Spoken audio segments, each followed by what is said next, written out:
Aos demais irmãos que aqui ficam, vamos estar atentos, tá? Ansiosos pela disposição de Deus, pela sequência de pregações em Apocalipse. O pastor Carlos vai estar ministrando e nós vamos estar atentos, nós estamos aprendendo mais e mais da palavra de Deus. Boa noite, amada igreja. Vamos fazer uma oração, logo em seguida nós vamos estar expondo o capítulo 3 do livro do Apocalipse. Vamos orar. Deus amado, recebe a nossa oração, recebe o nosso coração, os nossos sentimentos, pensamentos. Aceita, Senhor, a adoração advinda de um coração genuíno, transformado pelo Senhor. Nos ajuda, Deus, a vivermos de modo a te agradar em todo e qualquer detalhe. Tem misericórdia, Senhor, do teu povo, da tua igreja, trazendo, Senhor, consolo, edificação, exortações, nos mostrando onde estamos falhando, errando, para podermos, ó Deus, suplicar ao Senhor o conselho, a correção, porque, ó Deus, sabemos que toda boa dádiva desce do Senhor. Nos ajuda, Senhor, nesta noite, a compreendermos, a entender melhor a tua palavra e te glorificar com esse conhecimento. A súplica é que o Senhor cresça, que o pastor diminua, para o qual Amém. O título da mensagem é Uma Igreja Morta. Eu tenho notado, de modo geral, um grande equívoco por parte das igrejas evangélicas no que de fato significa uma igreja ser morta. Essa expressão tem se tornado muito comum no nosso meio, no meio dos crentes, no meio das igrejas. Igreja tal é uma igreja morta, e o significado de uma igreja ser morta varia muito, e as pessoas acabam alegando muitas coisas para que uma igreja seja morta. O grupo, normalmente, sem querer generalizar, porque tem suas exceções, mas o grupo pentecostal, o grupo não pentecostal, normalmente olha para uma igreja fundamentalista, no sentido de uma igreja que não acredita nos dons carismáticos para os nossos dias, uma igreja que afirma que não faz sentido falar de segunda bênção nos nossos dias, e acabam afirmando que uma igreja que não evidencia esses dons carismáticos, não tem profecias no meio do culto, não tem o dom de línguas, a manifestação do dom, então seria uma igreja morta. Mas será que é isso mesmo? Será que, biblicamente falando, essas igrejas, elas têm razão para classificar uma igreja que não evidencia esses dons nos nossos dias como uma igreja morta? Os amados irmãos podem trazer à memória e lembrar de toda a série que fizemos aqui sobre a pneumatologia, pregando sobre o Espírito Santo, dons, explicando. Nós tivemos aí quase 3 meses falando dessa temática. Eu espero que o conteúdo tenha ficado aí na sua mente. Outros grupos evangélicos afirmam que uma igreja morta é uma igreja que não bate palmas. Então, se a igreja não bate palmas, é uma igreja morta. Uma igreja que não tem um ministério de coreografia é uma igreja morta. Uma igreja que não se utiliza do teatro na igreja é uma igreja morta. Uma igreja que não fala o tempo todo aleluia, amém, glória a Deus, então é uma igreja morta. Será que é isso?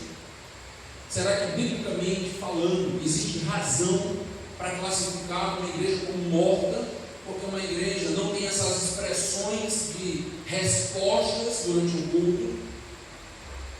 Outras ainda afirmam que o que de fato caracteriza uma igreja como morta são os cânticos, é o ministério de louvor. Se os cânticos são lentos, se nós temos músicas contemplativas, se nós cantamos muitos hinos, se nós temos um culto mais voltado para a solenidade, onde se busca a reflexão, daquilo que se está entendendo, preparar o espírito para aquele momento. Então, normalmente se é taxado como uma igreja fria, como uma igreja morta, uma igreja que o seu ministério de louvor, os seus cantos traz sonolência àqueles que estão na igreja. É este último grupo que nós temos que ter um pouco mais de cuidado e atenção, porque certamente nós já temos aprendido que é falacioso, é errado esse conceito do neopentecostal, do pentecostal. Nós também não temos problemas em falar aleluia, glória a Deus, amém. Nós não temos esse costume, essa prática, mas muitas das vezes nós já fomos infectados por um conceito de louvor que não deveria ser o nosso.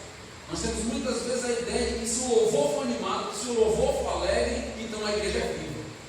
E se tiver um tempo de mais solenidade, um tempo mais contemplativo, então nós estamos caracterizando ou descrevendo uma igreja morta. Será que biblicamente faz sentido? Será que biblicamente há motivo para essa classificação de uma igreja? Este é um outro grande erro que nós não podemos cair. Eu quero por um momento perceber com os amados irmãos o que de fato significa uma igreja morta aos olhos de Deus. Porque o que nos importa é a classificação de Deus. Não importa se alguém olha para a nossa igreja e diz: olha, a igreja não é uma igreja morta, porque não tem donos, não manifesta dons carismáticos, porque o louvor dá sono, por isso, por aquilo, não importa. O que nos importa é o que Deus pensa de nós, o que Deus tem a dizer para a nossa igreja, como Deus nos vê, como uma igreja viva ou uma igreja morta.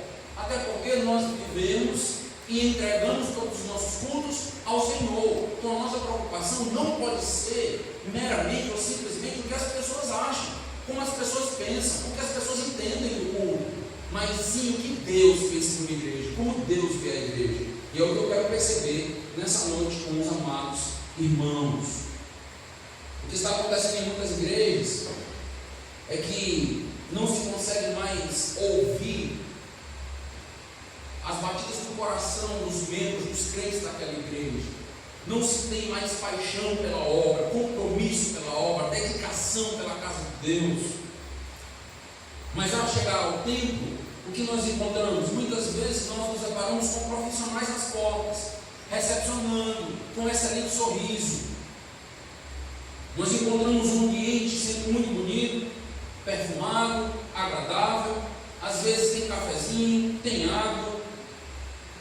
A pregação, em muitas das igrejas, é uma pregação movida ou levada por humor, engraçada, motivadora. Os cânticos, muitas das vezes, são barulhentos, que incomodam mesmo os nossos ouvidos. Tudo isso para quê? Tudo isso para que nem o visitante perceba que está num cemitério e não numa igreja. Mortos espirituais, usando muitas vezes de artifícios para que ninguém perceba o cheiro podre que existe naquela igreja, que parte dos corações de muitas das pessoas. Eu quero que os irmãos abram em Apocalipse 3 e você possa notar a descrição impactante, forte, que Deus faz para a igreja de Sardes. São poucos os versículos, então eu vou voltar a ler com os amados irmãos nesse momento. Apocalipse capítulo 3, a partir do versículo 1. Ao anjo da igreja em Sardes escreve: estas coisas diz aquele que tem os 7 Espíritos de Deus e as 7 estrelas. Conheço as tuas obras, que tens nome de que vives e estás morto. Sê vigilante e consolida o resto que estava para morrer, porque não tenho achado íntegras as tuas obras na presença do meu Deus.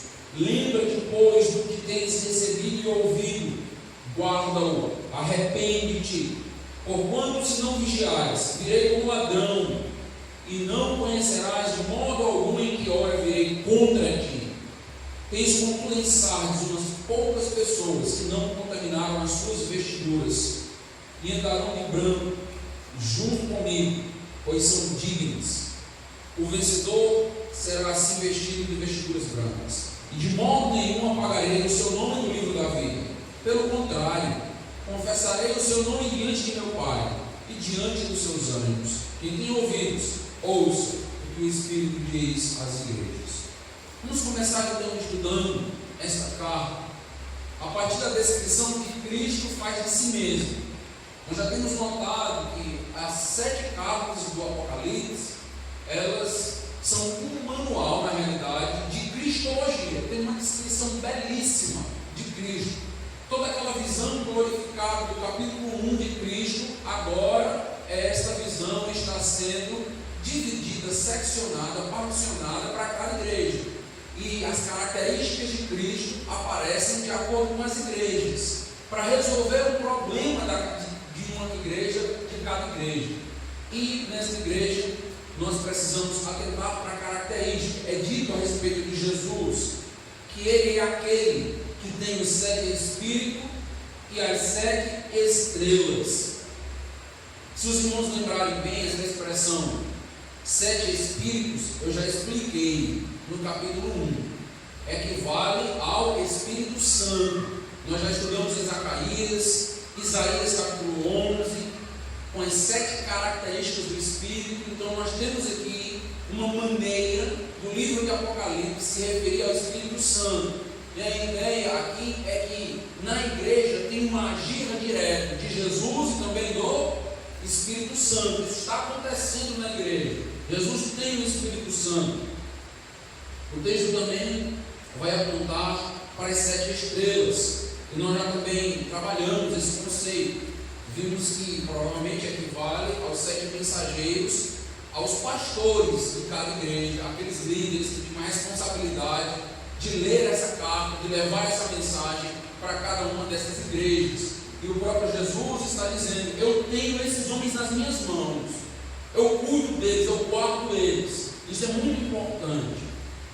A intenção desta afirmação para a igreja de Sardes, dessa descrição feita de Jesus para esta igreja, é ensinar para a igreja que Jesus é soberano, que Jesus está no controle da igreja. E por mais que a situação da igreja não esteja tão bem, não seja tão fácil, Cristo é aquele que pode tomar as providências adequadas e transformar uma igreja, mudar uma igreja. E é o que nós estamos vendo aqui com essas características presentes. A presença de Cristo no meio da igreja, a descrição do Espírito Santo em comunhão com Cristo aqui, comunica o que para a igreja de Sardes? Comunica o que para a igreja na atualidade?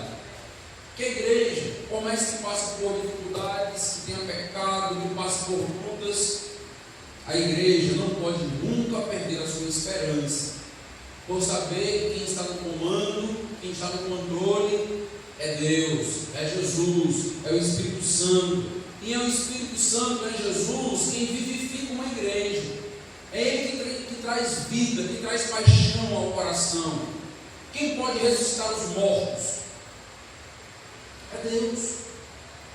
E esse texto vai dizer que no meio da igreja de Sardes haviam muitos mortos. E quem pode transformar essas vidas é Deus. Quem pode dar um novo coração para alguém é Deus. Quem pode trazer um avivamento no meio do povo cristão é Deus. E aqui, numa igreja que não tem um coração mais que palpita pela obra, que não tem mais amor, por pessoas descritas como mortas, quem pode transformar? Deus. Então, a descrição é a seguinte: Jesus está no meio da igreja. Se dependesse de nós poderíamos fechar as portas, porque nós não temos condições de mudar ninguém e de fazer nada. Mas essa descrição nos tranquiliza, porque diz: é Deus, meus irmãos, que transforma, que vivifica, que modifica, que traz um avivamento para uma igreja. É por isso que nós oramos.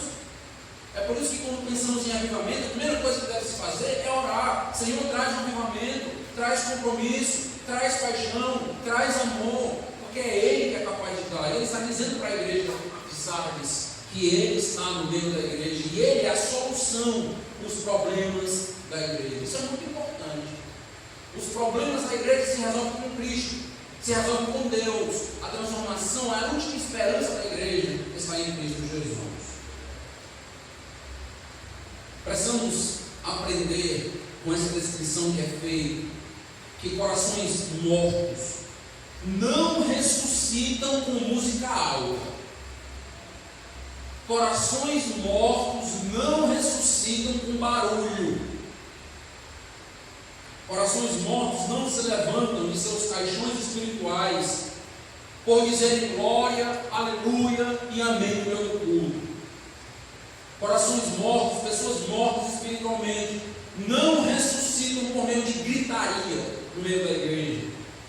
Corações mortos só se revitalizam através do agir do Espírito Santo de Deus.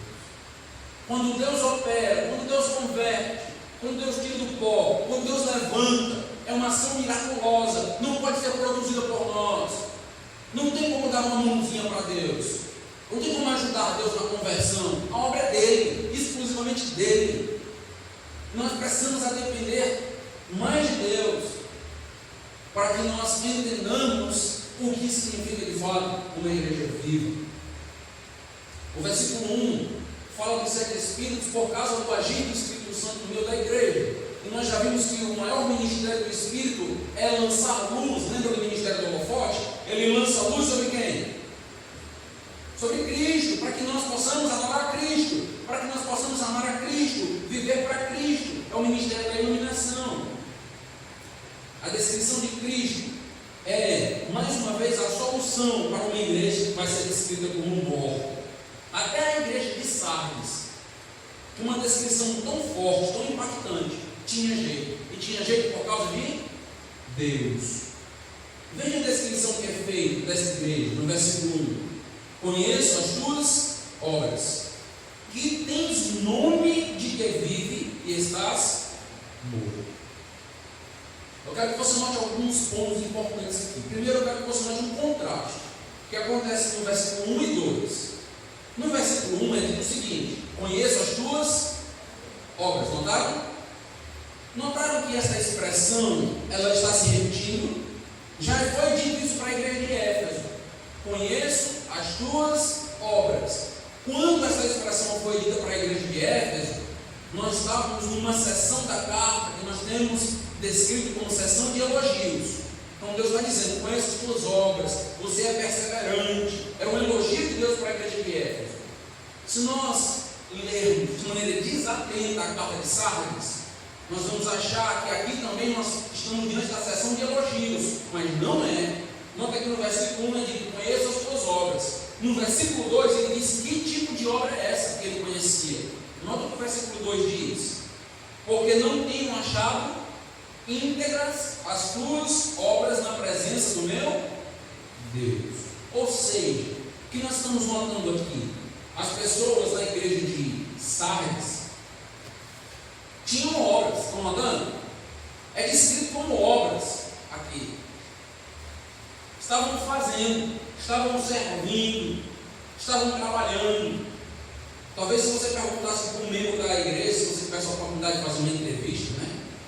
Com um membro de Sardes, e perguntasse se essa igreja é servidora, essa igreja trabalha, essa igreja tem ministérios, essa igreja tem programas, como está essa igreja? Talvez o membro dissesse: rapaz, aqui a gente trabalha muito.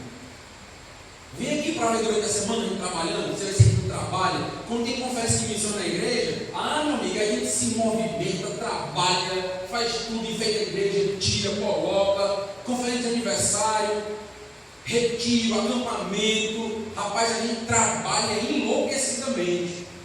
Talvez fosse essa a resposta de algum membro daquela igreja. Aqueles membros gostavam do que eles faziam, eles gostavam das suas programações, eles tinham essas obras, mas para Deus, todo aquele serviço, aquelas obras, não estavam sendo aprovadas. Como assim, pastor? Exatamente isso. Trabalho muito, para Deus, nada. Valia nada, por causa da falta de integridade na vida das pessoas que faziam aquelas obras. Deus não estava se agradando do serviço daquela igreja. Nisso nós aprendemos algo muito importante para os nossos dias. O que de fato vale para Deus, meus amados irmãos, não é meramente fazer, não é meramente servir, não é meramente trabalhar e trabalhar do meu jeito, de qualquer jeito. O que vale para Deus não é a nossa autoavaliação do nosso trabalho.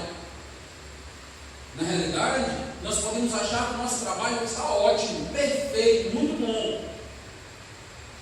Isso pode ser um grande engano de uma igreja. Uma autoavaliação completamente equivocada, sem a visão e o conselho de Deus sobre as nossas obras. O que esse texto nos ensina é que uma igreja pode sim trabalhar e trabalhar muito, mas esse serviço pode não estar agradando a Deus. Para quem nós servimos? Para quem nós servimos? Para quem a igreja serve? Se Deus não se agradar, o que é que vale o seu trabalho? A gente precisa parar e repensar para quem ele serve, porque muitas das vezes o nosso conceito está equivocado. Porque nós pensamos simplesmente em trabalhar em prol dos outros, trabalhar em prol do irmão, trabalhar em prol do visitante. Mas nós trabalhamos para Deus, por causa de Deus, e somente por causa dele. Os visitantes são beneficiados, amém, louvado seja o Senhor. O irmão é beneficiado, amém, louvado seja o Senhor. Mas o trabalho é para Deus. Quem tem que dizer se o trabalho é bom ou ruim é quem? Não é o pastor, não é o diácono, não é você, é Deus. Então nós precisamos sempre nos voltar para Deus e perguntar: Senhor, o Senhor está se agradando do meu trabalho? Porque o Senhor conhece a minha mente, conhece o meu coração, conhece as minhas intenções, e não é só trabalhar por trabalhar. O importante, meus irmãos, não é meramente fazer, ser ativista dentro da igreja. Nós precisamos pensar mais nisso. Se é para fazer do nosso jeito, se é para fazer como nós bem queremos e nós bem entendemos, podemos parar de trabalhar porque ela está errada. Essas obras que o texto nos informa precisam acontecer aos moldes de Deus, da maneira que Deus quer, da maneira que Deus deseja. E nós já estudamos aqui o livro inteiro de Malaquias, e nós notamos que aquela igreja sacrificava, aquela igreja chegava dentro do altar, aquela igreja tinha ritual, aquela igreja dizimava. E o que Deus diz? Entrega o que vocês estão entregando aí para o governador, você aceita? Lembra? Obras íntegras na presença de Deus. A expressão que Agostinho tanto trabalhou, corandeu, fazer tudo na presença de Deus, para Deus, diante de Deus, entendendo que se eu estou movendo uma cadeira de um lugar para o outro da igreja, para ajudar que o culto seja mais organizado, eu preciso fazer aquilo na presença de Deus, sem murmurar, sem reclamar, com o coração da maneira correta. Parece que muitas vezes nós trabalhamos por trabalhar. Trabalhamos na igreja porque é obrigado. Não tem ninguém para fazer, então sou eu mesmo. Essa visão de um fardo para trabalhar para Deus é demoníaca. Trabalhar para Deus é um fardo, é um peso nas costas de muita gente. Tem que fazer. Isso é um equívoco. O povo de Deus não está entendendo para que foi chamado. O povo de Deus não está entendendo a sua identidade. O povo de Deus não está entendendo quem é Deus. E vai trabalhar para Deus com um peso enorme no coração. E Deus não aceita. E Deus não quer esse tipo de trabalho. Se é para trabalhar assim, meu irmão, é melhor não trabalhar. É melhor parar mesmo, cruzar os braços e dizer: eu não vou fazer. Não faça. Porque para trabalhar dessa maneira não faz sentido nenhum. E responda a Deus o porquê você não está trabalhando da maneira correta. O que Deus acha do meu serviço? Meus irmãos, minhas irmãs, todo domingo, quando eu saio desse culto, depois que eu chego em casa e tenho um tempo com a minha família, eu coloco a minha cabeça no travesseiro e pergunto a Deus: o que o Senhor achou da minha mensagem? Porque eu não estou tão preocupado com o que as pessoas vão achar da minha mensagem. Eu estou preocupado com o que Deus fez, com o que Deus acha, com a verdade que Deus me mandou falar. E eu sempre questiono: será que eu maculei a tua palavra, Senhor? Será que eu falei o que eu não deveria falar? Será que eu interpretei de maneira errada? Antes de pregar, a gente pede: Senhor, que o teu Espírito nos auxilie e guie. E depois a gente pergunta a Deus se o que a gente fez foi da maneira certa, com o espírito correto, com a mentalidade correta. É importante uma autoavaliação diante de Deus. na presença de Deus, que o nosso coração pode nos enganar, dizer, ó, o teu serviço está excelente, e Deus dizer, não vale nada. Esse serviço que você está fazendo não presta para nada. Ele tem que trabalhar visando sempre a glória de Deus. Sempre. Todo e qualquer detalhe que formos fazer, temos que fazer por causa de Deus, para Deus. Pense nisso. É por isso que a exigência do trabalho é excelência, porque é para Deus. E Deus é perfeito, e Deus é excelente. Eu temo, meus irmãos, que muitos crentes, inclusive muitos de nós, talvez não estejamos enxergando que estamos trabalhando para Deus. Não estamos enxergando quem é o dono da igreja, o Senhor da igreja, o Senhor do serviço, o Senhor do trabalho. Por isso, muitas vezes não conseguimos pessoas para trabalhar. Temos que muitas vezes implorar para a pessoa servir, porque não estão entendendo o privilégio, não estão entendendo a grandeza, não estão entendendo a honra de servir e trabalhar para Deus, na obra dele, na igreja dele. Para pensar sobre isso. Temos ainda no versículo 1 uma daquelas expressões que parece uma bomba atômica na Bíblia, né? Que é a expressão aqui sobre a morte da igreja. Tem esse nome de que é vivo, mas está essa palavra nome que aparece aqui, na realidade ela seria melhor traduzida se tivesse a palavra fama. É essa a ideia aqui. Não simplesmente um nome qualquer, mas uma fama. Então é aquela ideia de uma pessoa que tem um bom nome na praça, ou seja, de uma boa fama, é bem conhecida. Seria essa a ideia aqui. É no sentido figurado.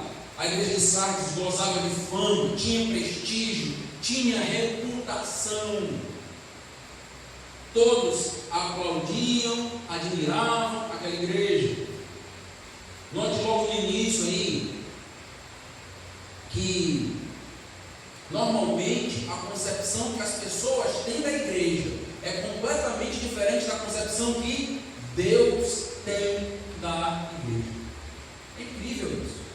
É isso que nós estamos notando, que muitas das vezes o que nós pensamos da nossa igreja não é o que Deus pensa da nossa igreja. E aí nós precisamos sempre recorrer a Ele, buscar a Ele, pedir que Ele abra os nossos olhos, porque de fato é a nossa igreja. Há um grande abismo entre o que nós vemos e o que Deus vê. Por isso que Ele revela, por isso que Ele nos mostra, por isso que tem a palavra dEle, para que nós possamos ter os olhos abertos e enxergar de fato o que é uma igreja. Para entendermos bem essa expressão, vive e está morto, foi empregada por Cristo, nós precisamos saber um pouquinho da história da cidade de Sardes, dos muros da cidade. Havia um grande cemitério fora dos muros de Sardes. E este cemitério tem sido descrito como um cemitério muito bonito, muito imponente, muito luxuoso, onde túmulos de grandes guerreiros estavam ali, túmulos suntuosos, monumentos que serviam para lembrar as grandes vitórias que a cidade de Sardes já tinha conquistado, já tinha obtido no decorrer da história. E Sardes é uma cidade reconhecida por suas vitórias militares durante a história, por causa da sua muralha, por causa dos seus guerreiros. A cidade vivia desses grandes nomes, se orgulhava dos grandes nomes que já tinha tido, apesar desses guerreiros estarem mortos. A cidade falava deles como se eles estivessem ainda vivos, falava deles com orgulho, como se eles estivessem ali presentes ainda. É exatamente esse quadro que Jesus Cristo estava apontando para a igreja. Aos olhos humanos, aquela igreja parecia uma igreja viva, com pulso, com o coração batendo, mas aos olhos de Deus, a situação daquela igreja era lamentável. A igreja era composta de muitos mortos. Consegue imaginar uma descrição mais forte de uma igreja? Deus dizendo, essa igreja parece um cemitério e não uma igreja. Agora aqui nós vamos entender o que é uma igreja morta. aos olhos de Deus, o que é de fato uma igreja morta, com características de uma igreja morta, evidenciando que é uma igreja morta. Nós não temos nenhuma descrição nessa carta de um erro doutrinário, de uma igreja que tem uma falsa doutrina, ou que tolera uma falsa doutrina, como por exemplo, as igrejas que toleravam os nicolaítas, aqueles que eram discípulos de Balaão, de Jezabel. Nós também não temos nenhuma descrição de perseguição para essa igreja. Tudo parecia muito bem, tudo parecia muito tranquilo na igreja. Mas sabe por quê na igreja de Sardes não havia perseguição? Porque Satanás não ia gastar tempo com uma igreja que estava morta. Ia chutar um cão morto. Quantas igrejas não oferecem o mínimo perigo para as milícias celestiais? Quantas igrejas não oferecem o mínimo perigo para as hostes demoníacas, para Satanás? Abrem suas portas domingo após domingo, e Satanás e seus demônios estão zombando, rindo, porque essas igrejas são inofensivas, porque é um evangelho deturpado, é um evangelho para agradar. Como os demônios podem ter medo de um cadáver, de uma igreja morta, que não pode fazer nada? Essa é a ideia. Eu quero destacar duas atitudes importantes citadas aqui nos versículos 2 e 3 desse texto. Versículo 2 e 3: ser vigilante e consolida o resto que estava para morrer, porque não tenho achado íntegras as tuas obras na presença do meu Deus. Lembra depois do que tens recebido e ouvido, guarda-o e arrepende. Nós temos dois versículos com 5 imperativos, 5 ordens nesse versículo. Muito importante entender isso e notar este ponto. Primeiro, nós temos a ideia da vigilância. Ser vigilante, vigiem. Literalmente a ideia é: fiquem com os olhos abertos, não durmam, não cochilem. Seria isso. Ter a postura de um soldado em cima de uma muralha, que precisava ficar observando quando os inimigos se aproximavam. A exortação é essa: ser vigilante. Esse é o primeiro imperativo do texto. E nos exorta que nem todos estão mortos. Nem todos estavam mortos dentro daquela igreja. Deus está dizendo: essa igreja tem fama de viva, mas está morta. Mas Ele também diz: nem todo mundo está morto aí dentro. Tem cheiro de podridão nessa igreja, tem cheiro de carniça, mas não é todo mundo que está assim. Por isso Ele está dando esses imperativos. Um grupo continua vivo no meio daquela igreja. E nós vamos notar que é esse grupo que tem que ser instrumento de Deus na igreja. O grupo que está vivo, para limpar a igreja, para fazer uma asepsia na igreja, para ajudar a igreja a crescer. Uma grande responsabilidade é lançada sobre nós, aqueles que estão vivos, os verdadeiros crentes na igreja do Senhor. Sardes sempre achou que ela tinha uma muralha impenetrável. Historicamente, poucas muralhas foram tão fortes, grandiosas como a de Sardes. É dito que Creso, um líder da Pérsia, em determinado momento tentou entrar em Sardes e notou a grande dificuldade de entrar, porque Sardes ficava no alto e só tinha um caminho para conseguir entrar em Sardes. Era um caminho estreito e dos dois lados tinham penhascos e tinha uma grande muralha. Era muito difícil conquistar Sardes. E o que aconteceu? Em determinado momento, os soldados persas notaram um soldado da igreja da cidade de Sardes deixando um capacete cair da muralha. E aí aquele soldado desceu facilmente da muralha e subiu. E que os soldados notaram? Dá para escalar a muralha. Nós achávamos que não dava, mas dá. E aí foi a primeira grande derrota da cidade de Sardes para o Império Persa. Porque à noite os soldados chegaram na muralha, subiram e pegaram a cidade de surpresa. Então, nota a importância dessa palavra para a cidade: ser vigilante. Por quê? Porque a cidade já tinha tido uma grande derrota, porque não tinha sido vigilante. Quando as pessoas não prestam muita atenção na história, a tendência é repetir os mesmos erros do passado. E aconteceu isso com Sardes.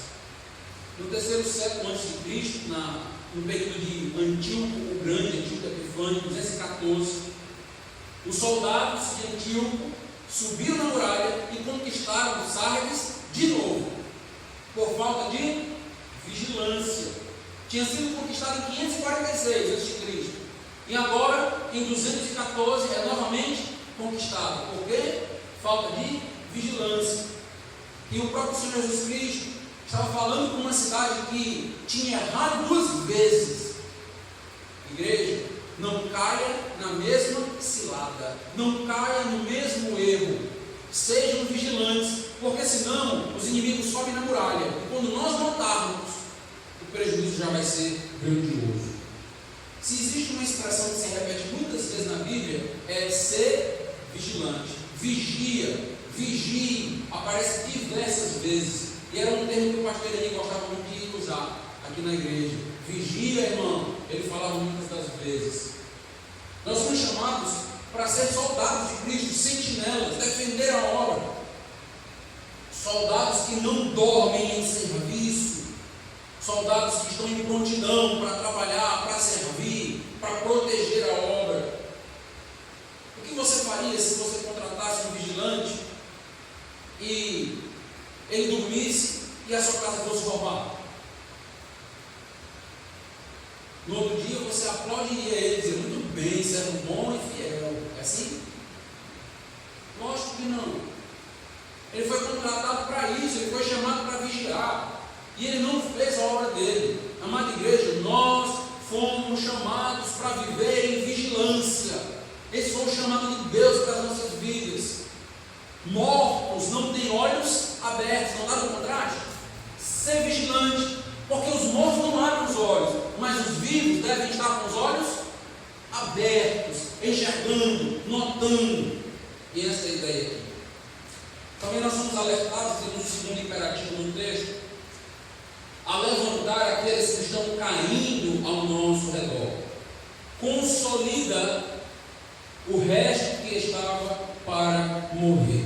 Isso nos mostra uma responsabilidade espiritual que nós devemos ter com os demais irmãos, com as demais pessoas que estão ao nosso lado, ao nosso redor na igreja. A figura é aquela figura clássica de um soldado que está numa guerra e um companheiro seu é baleado e cai. E o que o soldado que está ao seu lado faz? Sai correndo e deixa o soldado morrendo. Assim? Qual é aquela cena emblemática que nós conhecemos e belíssima? O que ele faz? Ele pega o companheiro, coloca nas costas e vai. E vai até o fim. E não abandona o companheiro. Não abandona o parceiro. Essa é a figura que nós estamos sendo chamados a ser. A ideia aqui, meus irmãos, é que nós precisamos aprender que é responsabilidade nossa levantar os que estão fracos, levantar os que estão fragilizados. É responsabilidade nossa dar as mãos àqueles que estão caídos e dizer: venha, não pare, não esmoreça, não fique aí no chão. Eu noto que muitas das vezes nós ficamos tão preocupados com a nossa própria vida, com o nosso próprio eu, com os nossos próprios problemas, que tem pessoas caindo do meu lado direito, tem pessoas morrendo do meu lado esquerdo, e eu não estou percebendo, porque os meus olhos não estão abertos. Igreja, todos nós somos chamados para estar em alerta diante de todos. Se um irmão da nossa igreja ele recebe uma seta inflamada do maligno, lembra de Efésios capítulo 5? E ele recebe algo, está mal, pecou, caiu, está fraco. O que é que nós como igreja devemos fazer? Nada, pastor. É isto? Não. Nós somos chamados a ir lá, alertar, mandar mensagem, ligar, correr atrás. Todos nós.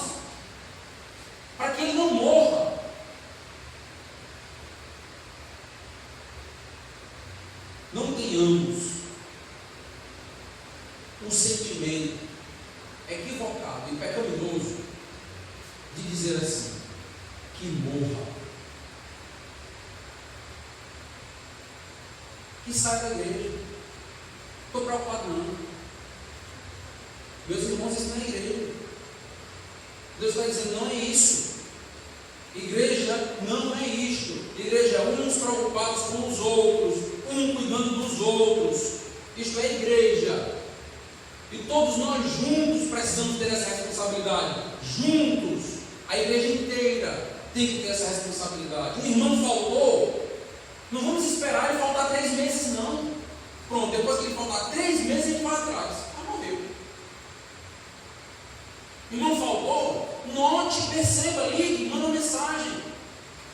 Ah, faltou o irmão na sessão, liga para ele na hora, pega o celular e liga, cadê você? Na hora, no meio da sessão, sai e liga, cadê você? Onde você está?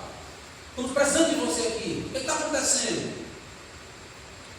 Todos nós, juntos, está caindo, está morrendo.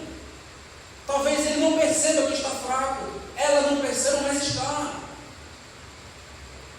É responsabilidade de todos nós.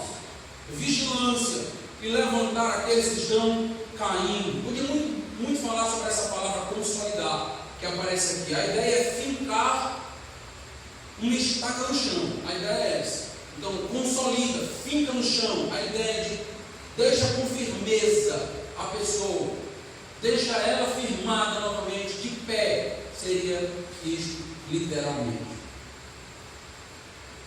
Terceiro imperativo, Jesus nos adverte a trazer à memória, ou nos lembrarmos de algumas coisas. O texto nos diz que nós devemos lembrar, lembra-te.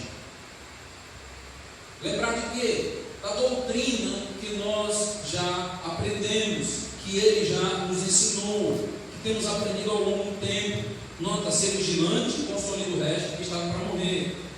Porque eu não tenho achado. Lembra-te, versículo 3, né? Lembra-te, pois, do que tens recebido e ouvido. Lembra-te do que tens recebido e ouvido. Há quanto tempo você é crente? Já recebeu muito? Já ouviu muito? Quantos domingos você já veio para a igreja? Quantas escolas bíblicas dominical? Quantas quartas-feiras? Quantas vezes já leu a Bíblia? Lembra do que já recebeu. Lembra do que já tem, traz a memória. A ideia aqui é não deixe a sua mente divagar, não deixe a sua mente ter uma amnésia das verdades bíblicas. Você aprendeu, você cresceu, você já foi batizado, você já está há anos na igreja. Lembra, traz a memória.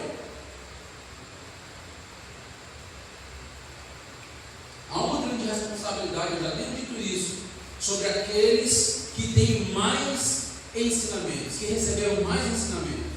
Há uma grande responsabilidade, porque temos mais conteúdo para lembrar, e lembrando, temos mais conteúdo para viver, e precisamos viver de acordo com aquilo que nós temos. Poderia falar muito sobre isso, de quantas das vezes nós esquecemos quem é Deus, na hora do sofrimento esquecemos quem é Deus, na hora da dor, na hora da luta, esquecemos quem é Deus, na hora de servir, esquecemos como servir a Deus. Não deixa com que domingo após domingo você aprenda verdades, verdades e mais verdades, e isso suma no seu coração. Você sai desta porta após o culto e some, desaparece. Cadê o conteúdo? Cadê o que eu aprendi? 1 hora escutando, 1 hora e 10, 1 hora e meia. Cadê o que eu aprendi?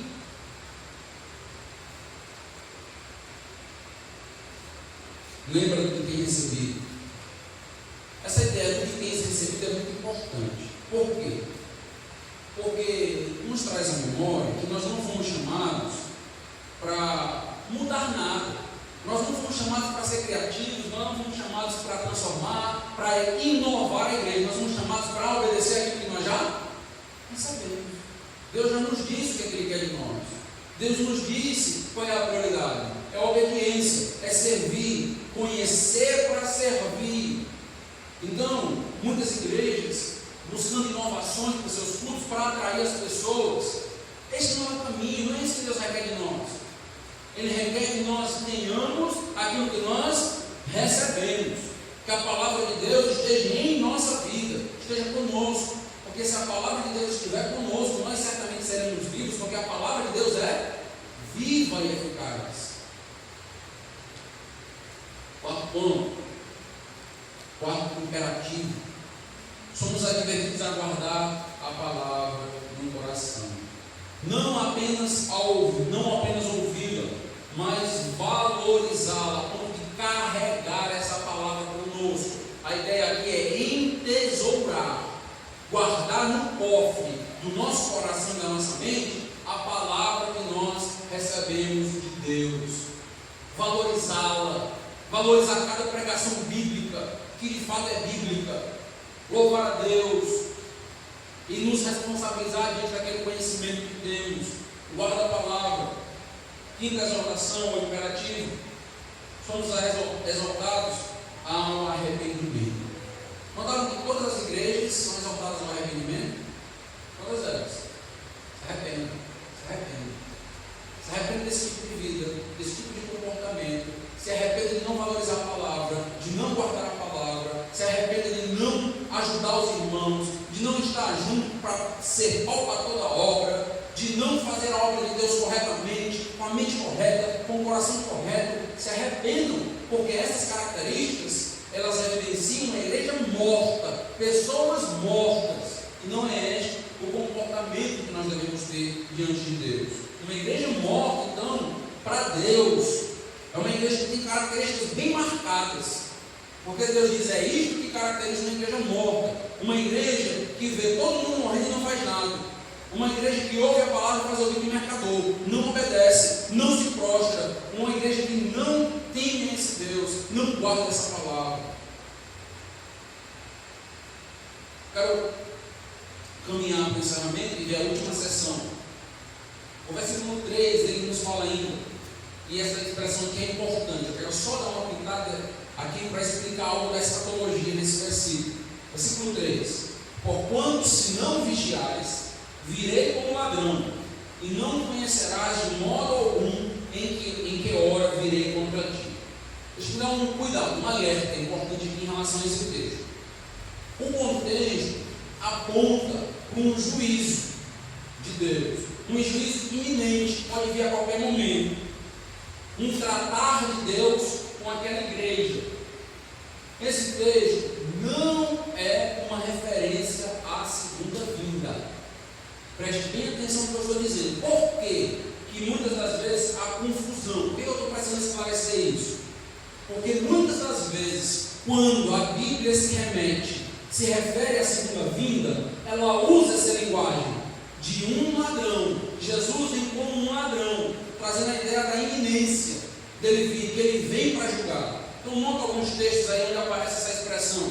1 Tessalonicenses, capítulo 5, versículos 2 a 4, um texto importante aqui para nós.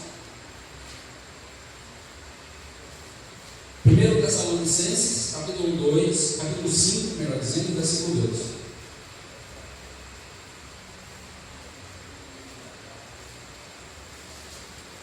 Onde aparece essa expressão, vir como ladrão. Pois vós mesmos estáis inteirados com precisão, 1 Tessalonicenses 5, versículo 2, de que o dia do Senhor vem como ladrão de noite. Versículo 3: quando andarem dizendo paz e segurança, eis que lhes sobrevirá a repentina destruição, como vêm as dores de parto. Aqui está para dar a luz, e de nenhum modo escaparão. Essa expressão aqui é muito importante, porque explica o princípio das dores de Mateus 24. Nós estamos vivendo o princípio das dores, mas vai chegar o momento das dores de parto, vai chegar o momento do parto. Quando é isso? Quando Jesus voltar.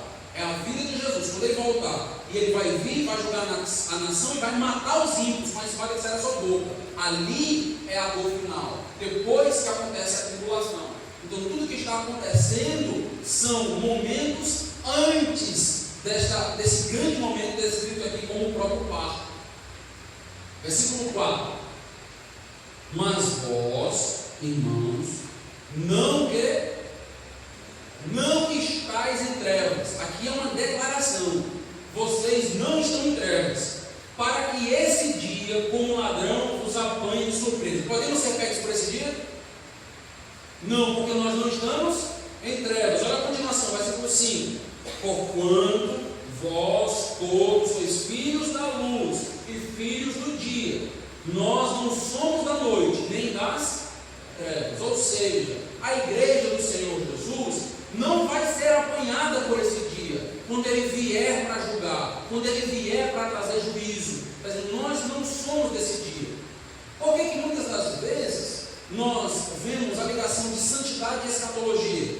Porque nós temos a tendência de achar assim: como nós não vamos passar por esse dia, então nós podemos fazer qualquer coisa. E aí o texto normalmente nos diz: não é assim. Baseado no que nós conhecemos da escatologia e em quem nós somos, nós precisamos viver em santidade, de acordo com o chamado de Deus para as nossas vidas. Mas esta segunda vinda, que é descrita, que Jesus viu como um ladrão, não alcança a igreja do Senhor Jesus, porque não é para nós. Nós não somos das trevas, não somos da noite. O texto é muito claro, muito específico em relação a isso.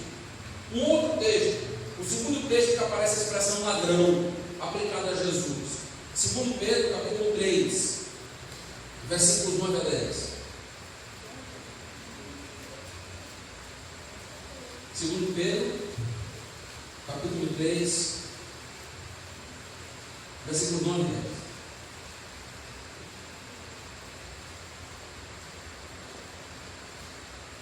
Não retarde o Senhor a sua promessa, como alguns a julgam demorada. Pelo contrário, Ele é longânimo para convosco, não querendo que nenhum pereça, senão que todos cheguem ao arrependimento.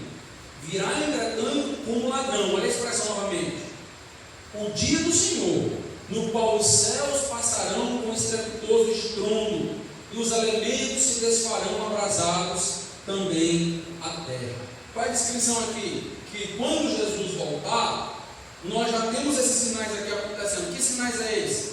Lembra que esses sinais são descritos por Joel, é descrito no próprio livro de Apocalipse, que é a ideia da lua se transformando em sangue, os céus se desfazendo, e aí vem Jesus.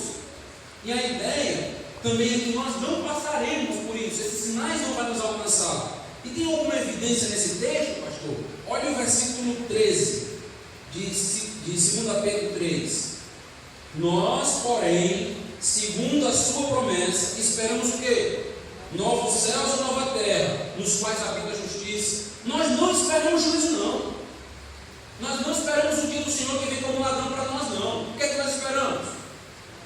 Nós vamos fazer nova terra, nós esperamos o momento que vamos estar com Deus. Nós esperamos a bonança. A expectativa da igreja não é passar, não. Não é ser atribulada, não. Não é o dia do Senhor vem para a igreja. Não é isso. E por que eu estou explicando este ponto? Porque essa expressão também aparece em Apocalipse, não viu? Lá no texto. E aí, muito pós-tribulacionista. O que é um pós-tribulacionista? É aquele que acredita que a igreja passa pela tribulação. Eles afirmam esse texto de Apocalipse capítulo 3 é a mesma linguagem da segunda vinda. É mesmo. Mas não significa que é o mesmo evento. E eu quero mostrar isso para os irmãos. Apocalipse, vai para Apocalipse capítulo 16, versículo 15. É um texto que também usa essa linguagem, ladrão e a segunda vinda. Apocalipse 16, versículo 15. Eis que venho como vem, o quê?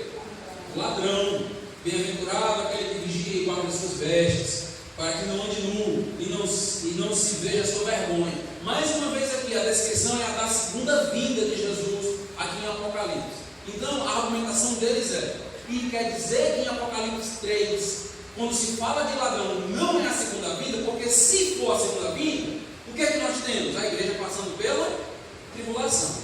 Então vamos entender isso que é importante. Presta atenção aí na minha explicação. Eu vou tentar não ser técnico com os irmãos, mas eu preciso explicar aqui um ponto importante.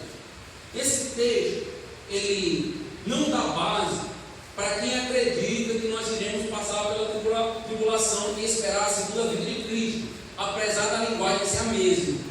E por que eu estou afirmando isso? Porque está claro nesse texto de Apocalipse que não se trata da segunda vinda, por causa do condicional que tem no texto. Tem um se no texto, e você precisa notar esse se que aparece aí. Nota aí, capítulo 3, versículo 3. Porquanto se não vigiais, não está no se aí? Porquanto se não vigiais, virei como ladrão. Note que nessa descrição, Jesus só viria como ladrão se a igreja de Sardes não se arrependesse, não vigiasse. Notaram isso? Se a igreja não vigiar, então eu venho como ladrão. Mas se a igreja se arrepender, Jesus volta. Se a igreja vigiar, Jesus volta. Se aqui for a segunda vinda, Jesus não volta. Se a igreja vigiar, Jesus não volta. Porque ele está dizendo que só volta se a igreja não vigiar. E é uma condicional mesmo. Fiz uma grande pesquisa no texto grego, li alguns artigos. É o que os eruditos bestas chamam de condicional de terceira classe. É a ideia de uma hipótese mesmo que está sendo lançada aqui. Se não é uma descrição, não é um indicativo, é um subjuntivo mesmo. Então a ideia é hipotético mesmo. Jesus está dizendo isso. A segunda vinda de Cristo não é hipotética, ele vem. Ele vem. Não depende de nada, depende? Depende da igreja se arrepender ou não? Não. Então essa linguagem que não é a linguagem da segunda vinda. Ele está falando para a igreja: se a igreja não vigiar, eu venho e vou tratar com a igreja. É isso que ele está dizendo. Então aqui é um tratamento de Jesus com a igreja. A igreja não pode simplesmente estar vivendo, estar todos os domingos tendo culto após culto, sem entender que presta contas com Deus. E esta é a ideia. Porque se a igreja perder de vista Deus, Deus vem e trata com a igreja. Deus vem e vai prestar contas com a igreja. Porque a igreja não está entendendo que de fato tem um dono, tem um Senhor. Por isso a descrição de Jesus como aquele que está na igreja, que tem os 7 Espíritos, para que a igreja não perca de vista isso. Jesus está lá e vai tratar conosco. Então a descrição aqui é uma descrição do lidar de Jesus com a sua igreja, do tratar com a sua igreja, e não uma defesa pós-tribulacionista. Todo pós-tribulacionista tem um problema seríssimo exegético para resolver aqui, seríssimo, que é esse si aqui que eles querem anular. E não dá para anular, porque está aqui, e está no texto grego, não tem como fugir. Então está aqui, e aí é o cabo no sapato do pós-tribulacionista que quer defender a linguagem do ladrão nesse texto. Não dá para defender. Não é isso que o texto está dizendo, porque tem a condicional. Você pode notar que todo pós-tribulacionista que for usar esse texto, ele vai fazer um malabarismo enorme com esse si aqui. A única pergunta que você tem que fazer é: e o si? É só essa pergunta que você tem que fazer. Mas o texto está dizendo: se vigiar e ver, se é assim, então me explica o si. Porque na segunda vinda de Jesus não tem si, ele vem. E aí você resolve muito problema exegético nessa questão aqui. Tem muita coisa técnica dentro da linguagem, dentro das análises que a gente pode fazer, mas não vem ao caso. E eu acho que não faz nem sentido fazer isso no meio da igreja. Mas só para que você saiba que tem plena base, plena solidez para se defender isso aqui. E esse texto é muito fraco para defender que a igreja vai passar pela tribulação. Muito fraco. O que eu quero que os irmãos notem é que a falta de arrependimento conduziria a igreja inevitavelmente a tratar com Deus, a tratar com o seu Senhor. Este alerta é feito para nós. Se nós nos desviarmos do compromisso que temos com Deus, perdemos a nossa função, se deixarmos de proclamar a verdade aos perdidos, a salvação, se abandonarmos missões, nos tornarmos uma igreja simplesmente de bons amigos, um clube social, Cristo trará juízo sobre essa igreja, tratará com essa igreja. E o juízo é iminente. O juízo vem na igreja, quando a igreja acha que está tudo bem, quando a igreja pensa que tem boas obras para oferecer a Deus. E e aí Deus vem e trata com a sua igreja. Isso é um grande alerta para a nossa igreja estar atenta. Após ter alertado a igreja, nós caminhamos agora para o versículo 4 e 5, para a sessão aqui a respeito da parte que se mantém fiel a Deus na igreja. Tens contudo em salvo, versículo 4, umas poucas pessoas que não contaminaram suas vestiduras e andarão de branco junto comigo, pois são dignas. O vencedor será assim vestido de vestiduras brancas. De modo nenhum apagarei o seu nome no livro da vida, pelo contrário, confessarei o seu nome diante de meu Pai e diante dos seus anjos. Temos uma curiosidade aqui no versículo 4. O texto na versão em português diz assim: umas poucas pessoas que não contaminaram suas vestiduras, não é assim? No texto original tem uma pequena mudança que é importante. A ideia é a seguinte: tem uns poucos nomes que não se contaminaram com suas vestes. A ideia é basicamente a mesma, mas quando se usa a palavra nome, tem um aspecto ainda mais forte. A ideia que eu quero destacar aqui, a ênfase, é que Jesus conhece os seus seguidores pelo seu nome. Não é assim, tem algumas pessoas aí, não é assim, tem alguns nomes na igreja. E Jesus sabe quem são os nomes, daqueles que estão vivos, daqueles que estão lá dentro. Ele conhece pelo nome, tem mais força a palavra quando a gente entende que é um conhecimento particular, individual. Ele sabe os nomes daqueles que se mantêm fiéis. E aí nós temos as bênçãos que são declaradas, as bênçãos vindouras. Vamos notar aqui duas observações. Na igreja de Sardes, nós temos um grande grupo que não é crente no meio da igreja, um grande grupo que está morto no meio da igreja, e alguns que Deus conhece pelo nome, que não se contaminaram. É interessante você notar a expressão poucos. Em Sardes, umas poucas pessoas, ou poucos nomes receberiam as vestes brancas. Esse alerta é muito propício para a nossa igreja atual. Muitas pessoas estão dentro das igrejas enganadas. Muita gente está fazendo volume dentro da igreja, sem entender a verdadeira fé, o verdadeiro evangelho. São poucos mesmo, porque quem diz isso é a Bíblia. São poucos.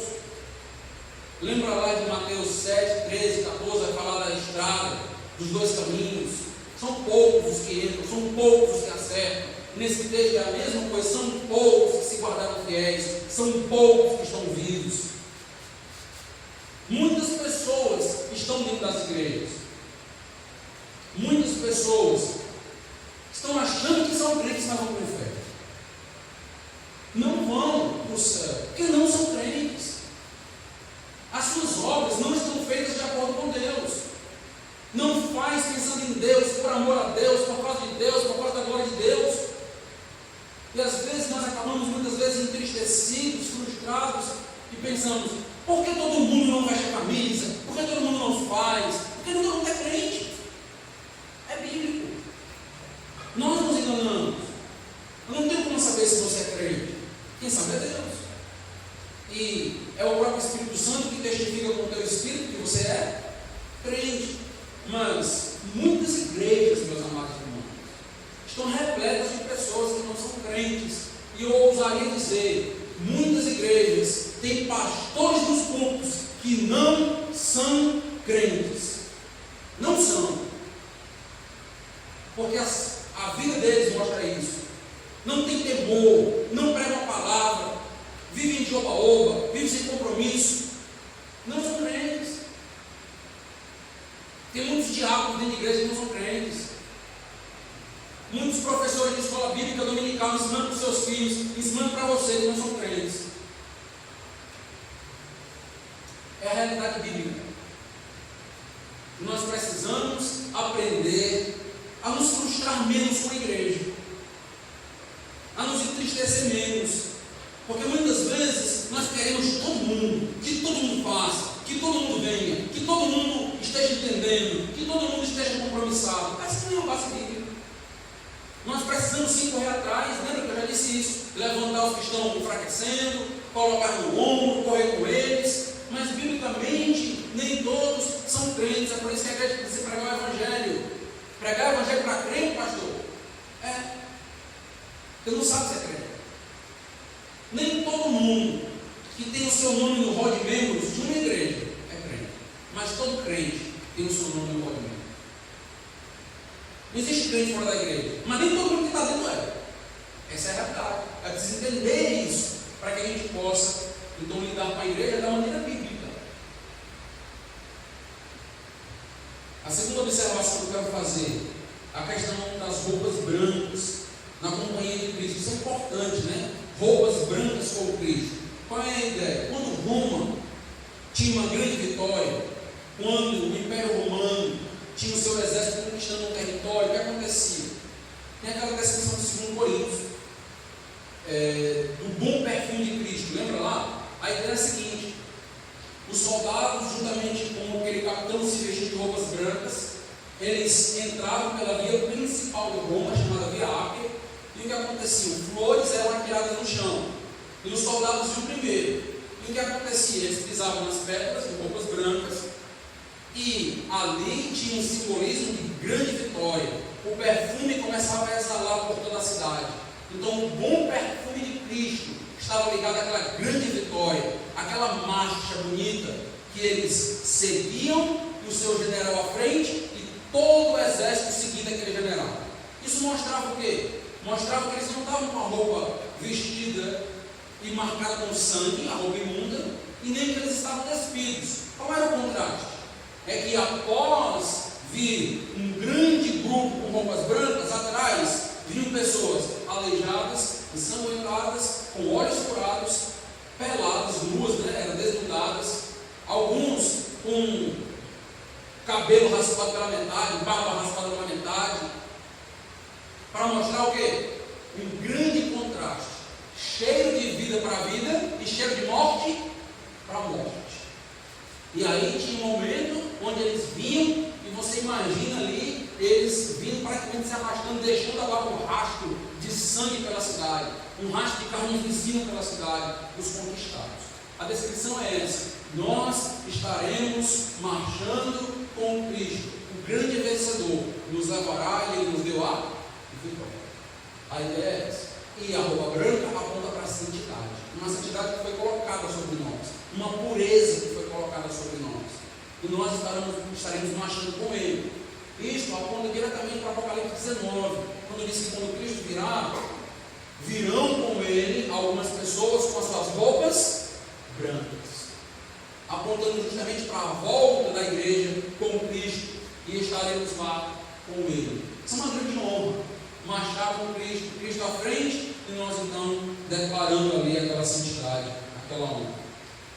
Versículo 5 diz: de modo nenhum apagarei o seu nome do livro da vida.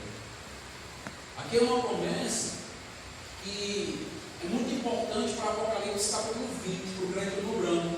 Quando chegar ali, aqueles que vão ser julgados, eles serão julgados diante do livro da vida. O livro da vida vai ser aberto. E o que é que não vai ser encontrado lá? O nome deles. O nome deles não estará lá. Se você fizer uma leitura de Apocalipse 20, logo ali no início dos versículos, é dito: os descrentes estão sendo julgados e o livro da vida aberto. Você vai para quê? Para que o livro da vida aberto se eles não têm o nome lá? Justamente para mostrar que eles não têm o nome lá. Porque os que são de Cristo têm o seu nome registrado no livro da vida. Nós não passaremos por lá, não passaremos pelo juízo. O critério é: quem tem o nome escrito? Não tem o nome escrito? Juízo. Tem o nome escrito? Então você foi absolvido do juízo. Você entra na bênção, você marcha com Cristo. É esse o contraste que nós temos. Como é maravilhoso saber que o nosso nome ele está escrito num livro, mas não é o SPC e Serasa, é o livro de Cristo. Como é bom saber que o nosso nome está escrito, e quando Deus escreveu, quem é que apaga? Ninguém.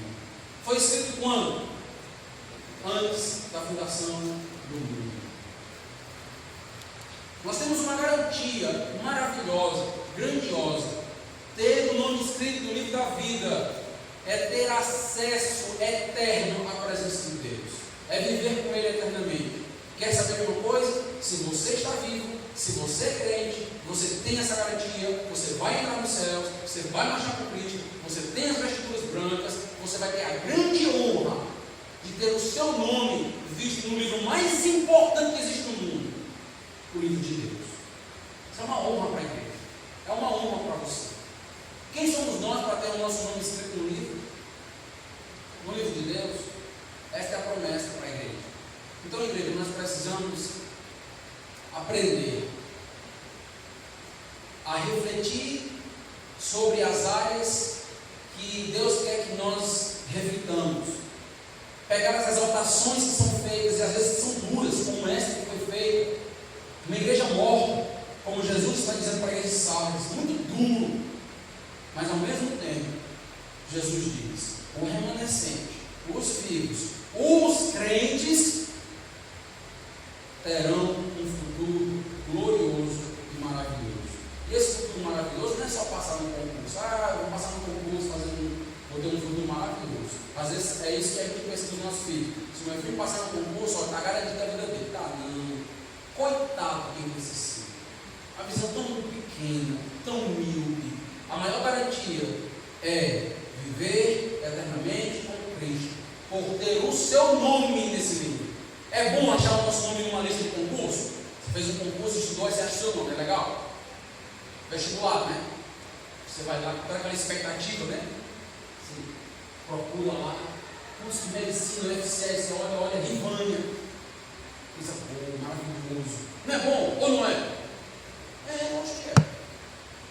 Nem se compara. Nem se compara. Escute o que eu estou dizendo. Nem se compara em enxergar o seu nome escrito no livro de Deus. Vamos lá.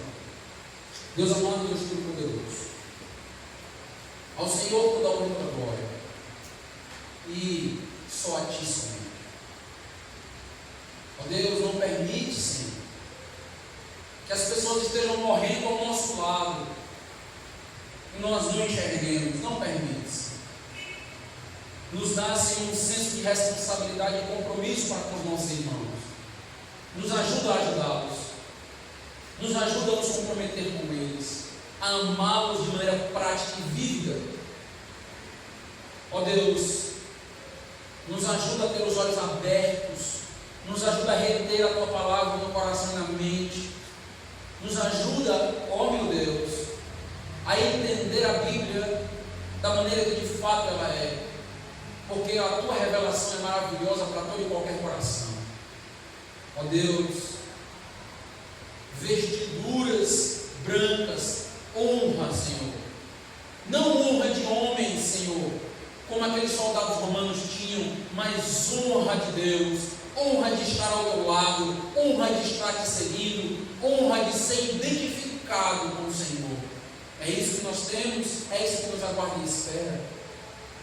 Meu Deus, eu não sei quantos irmãos estão entristecidos, desanimados nesta noite. Eu não sei, ó Deus, quantos estão esmorecidos, frustrados com a igreja, frustrados com o compromisso de muitos, mas eu te peço essa noite que alargue a nossa visão para entender, Senhor, que são poucos. Nós não temos como julgar, o Senhor não nos dá essa incumbência de julgar quem é crente e quem é descrente, mas as obras das pessoas evidenciam quem elas são. Porque, ó Deus, uma árvore é conhecida pelos seus frutos. E mais do que as pessoas nos conhecerem, é o Senhor que tem que aprovar essas obras. Ó Deus, aprova o que estamos fazendo nessa igreja, aprova, Senhor. A nossa preocupação é contigo, ó Deus. Aprova cada culto de domingo, aprova cada escola bíblica, cada sessão que organizamos, aprova cada evangelismo que fazemos nas quintas-feiras, aprova, Senhor, cada discipulado que fazemos, o trabalho nos canais do marido, o trabalho com as crianças, os cultos dos jovens, aprova, Senhor, porque nós não queremos nos auto-aprovar, porque o nosso coração é enganoso, mas aprova, Senhor, é uma súplica nossa, porque fazemos para Ti e para Ti somente. Seja glorificado com essa noite, seja honrado com Tua palavra, e que nunca possamos escutar que somos uma igreja morta. Não queremos escutar isso dos lábios do Senhor, das pessoas lá fora. Nós não estamos tão preocupados assim, mas ouvir do Senhor que somos uma igreja morta, isso deve nos causar, ó Deus, grande tristeza. Que o Teu remanescente, que os Teus fiéis sirvam como brasas vivas nessa igreja, incendiando, ó Deus, o coração dos outros, incentivando, e que nós, ó Deus, possamos ser aquecidos pelo Teu Espírito Santo e por aqueles que de fato estão vivos. É o que te pedimos em nome de Jesus. Amém. Nós vamos encerrar o nosso culto, teremos um pós-lúdio. E após esse pós-lúdio, quero perguntar a Pedro, após o pós-lúdio que nós estamos encerrando neste momento, peço que os amados irmãos reflitam durante esse pós-lúdio, durante esse cântico, que esse tempinho para orar, para falar com Deus, e após o culto,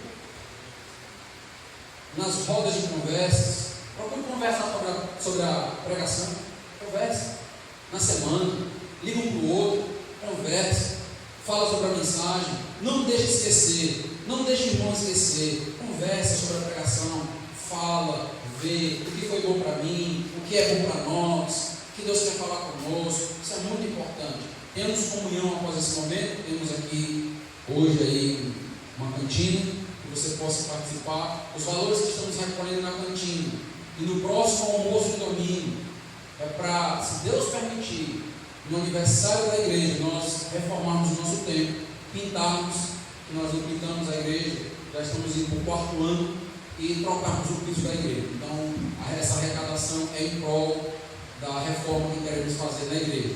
Porque não fazemos isso muitas vezes através de carneiros, porque os nossos carneiros estão voltados para missões. Então nós, por sermos pequenos e poucos, temos que fazer de outra maneira, e estamos tentando fazer dessa forma, tá bom? Tenham uma boa noite, uma boa semana, Deus abençoe.